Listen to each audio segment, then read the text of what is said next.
14 दिसंबर 2009, mountain view, California. Google के headquarter में बस एक और आम सा दिन था। छुट्टियों का टाइम नजदीक आ रहा था तो ऑफिस का माहौल भी थोड़ा ढीला था। सब लोग अपने अपने कामों में लगे हुए थे।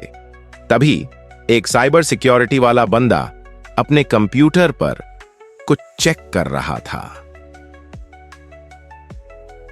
सब कुछ तो नॉर्मल लग रहा था, लेकिन तभी उसकी नजर पड़ी बाहर की एक अजीब आईपी एड्रेस पर बहुत सारा डेटा जा रहा था। बस यहीं से शुरू हुई दिक्कत। महीनों से गूगल का सिस्टम चुपचाप हैक हो रहा था और किसी को भनक तक नहीं लगी। जब तक ये अलार्म बजी तब तक तो हैकर अपना काम करके निकल चुके थे। सब कुछ बहुत ही चालाकी से हुआ। एक छोटी सी मामूली सी इमेज से शुरू हुआ था यह हमला। साल 2009 के बीच में कुछ हैकर्स ने गूगल के कर्मचारियों को निशाना बनाया। सबसे पहले तो उन्होंने उनके ईमेल एड्रेस ढूंढ निकाले, फिर उन्हीं का इस्तेमाल करके फिशिंग ईमेल्स बनाए, यानी नकली ईमेल जो देखने में बिल्कुल असली लगे। अब मान लो कोई कर्मचारी था, नाम रख लो जैसन, और उसके दोस्त थे माइकल। माइकल को जैसन की तरफ से एक ईमेल आया। ऐसा लगा जैसे कोई वर्क से जुड़ी बात हो, लेकिन असली जैसन ने तो कुछ भेजा ही नहीं था। वो ईमेल हैकर्स ने भेजा था। हैकर्स ने पहले जैसन का अकाउंट हैक किया, फिर उसके ईमेल पैटर्न, फ्रेंड्स और बातचीत का तरीका तक समझ लिया।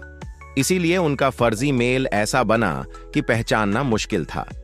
माइकल ने जैसे ही उस मेल में दिए लिंक पर क्लिक किया, वो पहुंच गया एक ऐसी वेबसाइट पर जो बाहर से तो नॉर्मल थी, लेकिन अंदर से वायरस और मालवेयर से भरी हुई थी। क्योंकि कोई सिक्योरिटी अलर्ट नहीं आया, किसी को शक भी नहीं हुआ, और यहीं से असली धोखा शुरू हुआ। फिर एक दिन जब सिक्योरिटी टीम को शक हुआ तो सबको एक मीटिंग में बुलाया गया। उन्होंने तुरंत पूरा ऑफिस स्कैन करना शुरू किया। कंप्यूटर चेक किए गए, रात में हार्ड ड्राइव्स तक निकालकर चेक की गईं। गूगल ने टॉप साइबर सिक्योरिटी एक्सपर्ट्स से मदद ली। दुनिया भर से लोगों को बुलाया गया। मैकफी जैसी कंपनियों को भी बुलाया गया, जहां से डिमिट्री अल्पेरोविच नाम के एक बंदे ने लीड ली।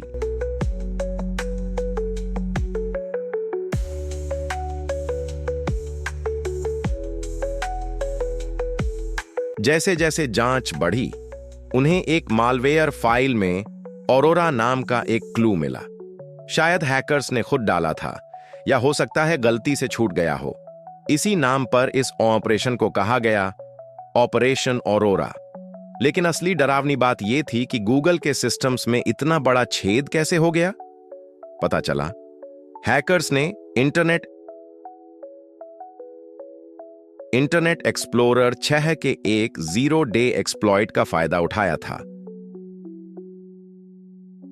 मालवेयर गूगल के नेटवर्क में घुस चुका था और धीरे धीरे उसने पूरा सिस्टम पकड़ लिया, एक परजीवी की तरह, चुपचाप, बिना किसी को बताए। यानी ऐसा बग जिसे किसी को पता नहीं था। और तो और, गूगल के सोर्स कोड रिपॉजिटरी तक पहुंच चुके थे। उन्होंने कोशिश की थी कुछ जीमेल अकाउंट्स हैक करने की, जो अकाउंट्स थे चाइनीज ह्यूमन राइट्स एक्टिविस्ट्स के। यह सुनकर सबका माथा ठनक गया। यह सिर्फ डेटा चोरी नहीं थी, इसमें पॉलिटिक्स थी। अब शक गया चीन पर। हैकर्स ने न सिर्फ एक्टिविस्ट्स को टारगेट किया, बल्कि गूगल का सबसे कीमती चीज, उसका सोर्स कोड भी चुरा लिया। और गूगल का सोर्स कोड उतना सिक्योर नहीं था जितना होना चाहिए था। गूगल ने तुरंत सिस्टम्स को अलग अलग करना शुरू किया, इन्फेक्टेड कंप्यूटर्स को ऑफलाइन किया, नेटवर्क मॉनिटरिंग बढ़ाई, और बाद में HTTPS डिफॉल्ट कर दिया। 2FA जैसी सिक्योरिटी भी लाई गई।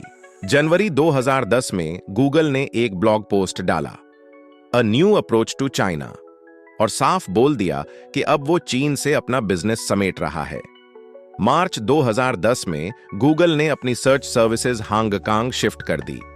यह हमला इतना बड़ा था कि सिर्फ गूगल ही नहीं, Adobe, Yahoo, Morgan Stanley, Intel जैसी कई कंपनियां भी इसकी चपेट में आईं। गूगल ने FBI और NSA तक से मदद ली। ऑपरेशन ऑरोरा ने दुनिया भर की कंपनियों को एक बात सिखाई, कोई भी कंपनी 100% सिक्योर नहीं है। और अगर गूगल जैसे बड़े दिग्गज को हैक किया जा सकता है तो बाकी का क्या? इस हमले के पीछे जो हैकर्स थे, जिनका नाम कुछ रिपोर्ट्स में द अंडरवुड ग्रुप बताया गया, वो 2013 के बाद गायब हो गए। लेकिन उनके तौर तरीके आज भी चीन के कुछ साइबर ग्रुप्स में दिखते हैं। कहा जाता है कि उन्हें बाद में चाइना के सरकारी साइबर डिपार्टमेंट्स में रीअसाइन कर दिया गया, लेकिन उनकी पहचान और लोकेशन आज तक एक रहस्य है।